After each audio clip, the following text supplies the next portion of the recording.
கர்த்தருக்கு சோத்திரம். இன்றைய வேத வசனம் 150 சங்கீதம் 2 அவருடைய வல்லமையுள்ள கிரியைகளுக்காக அவரை துதியுங்கள். மாட்சிமை பொருந்திய அவருடைய மகத்துவத்திற்காக அவரை துதியுங்கள். ஆமென்.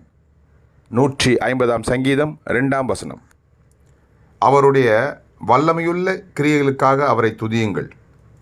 மாட்சிமை பொருந்திய அவருடைய மகத்துவத்திற்காக அவரை துதியுங்கள். ஆமென்.